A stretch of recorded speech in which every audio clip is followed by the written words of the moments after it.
আর সে ওমা ঘরে তো নেই, যা কোথায় গেল আর সে? কি হলো? ওমা আমি ঘরে খুঁজে মরছি, তুই কোথায়? আমি আবার কোথায়? এই যে তোমার মেয়ের জন্যই দেখো সুন্দর করে ম্যাগি বানাচ্ছি। বাবা তুই বাড়ির কাজ এখানেও শুরু করেছিস? এই বাইরে না ওই খেলে পড়ে না সারাদিন মানুষ, অসুস্থ ছাড়া আর কিছু হবে না। একটু এই পাত্রটা নিয়ে এসছি, দেখা আমার ভিউয়ার্সদের, এই পাত্রটা নিয়ে আসছি, যখন ইচ্ছে এখানেই মুড়ি মেখে খাচ্ছি, এখানেই আমি ম্যাগি বানিয়ে খাচ্ছি। দীঘাতে গিয়েও তাই করেছিলাম। এতে একটু মানে ঘোড়াটা পকেট ফ্রেন্ডলিও হয় আর সেই সঙ্গে পেটটাও খুব ভালো থাকে। হয়ে গেছে আমার ম্যাগিটা। তুই আবার এখানে খুঁজতে খুঁজতে এসেছিস কি মরতে? আমি আরো পকেট ফ্রেন্ডলি বলতে পারি। কি? হোটেলে যদি বলিস একটা বালতি দিয়ে যদি ঘরদোর মুছে দিস, সেখানে কিছু পয়সা পেলে কিন্তু আরো ফ্রেন্ডলি হবে পকেটটা। আমি এখানে ঘুরতে এসে তোর সঙ্গে ঝগড়া করার এইটুকুনিও প্রয়াস দেখাতে চাইছি না। তুই রাখ, হয়ে গেছে। দেখ ধরার কাপড়টা, দেখ ধরার কাপড়টা দেখ।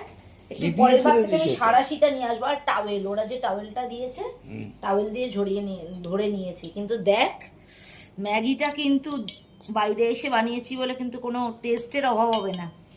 আর আমার মেয়েকে আর কে পায়, বাড়িতে তো ম্যাগি দেই না। এখন ম্যাগি পেয়ে মেয়ের স্মাইলি একটু মেয়েকে দেখালে বুঝতে পারবে তোমরা কি হাসছে। এরকম। এই আমাদের ঘরটা দেখা কি প্রচন্ড আলো ঝলমলে, ঘরটা হেভি আলো। বাথরুম রে, ঘরে রে আলো। এই খাট বিছানা দেখাবি না, তোরা দেরি করে ঘুম থেকে উঠবি, একটা ডাস্টবিন হয়ে রয়েছে। আমার বিছানা একদম পরিষ্কার, ওদের বিছানাটা একদম জঘন্য। দেখো এটা আমার সিঙ্গেল বেডে আমি শুয়েছি, ওদের সঙ্গে কেউ শোয় নাকি? ওরা লাত্তি করছে রাত্রিবেলায়। কি না ঘুরতে এসছে, ঘুমের চোখেও নাকি আনন্দ। রাখ, ওদেরকে যতই ভালো খাবার বানিয়ে দিই, আমি সেই আপেলেই আটকে গেছি। 8-10টা আপেল নিয়ে এসেছি, সেগুলোকেই নুন দিয়ে খাচ্ছি ভোরবেলায় ব্রেকফাস্টে। আজকে ডিটক্স ওয়াটার খাওয়া হয়নি। কি বাবা, ভুলে গেছি। এদিকে দেখো আমি একেবারে রেডি হয়ে গেছি, এখন সকাল 7:30 বাজে, এবার বেরোতেই হবে। আর বরের জন্য কি ব্রেকফাস্ট রেডি করেছি সেটা চলো তোমাদেরকে দেখাই।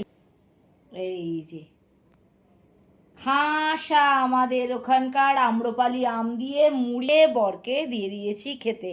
বর বাথরুম থেকে বেরোবে, খাবে বরমশাই, আর তারপরেই আমরা বেরিয়ে যাব বেরু বেরু। এই সাজগোজটা ঠিক আছে নাকি সেটা একটু বলো তো।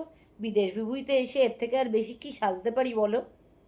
বেরিয়ে পড়েছি, আমি এখন লিফটেই দাঁড়িয়ে রয়েছি। দেখো আমার মেকআপ টেকআপগুলো ঠিক লাগছে নাকি একটু কমেন্ট করো না প্লিজ।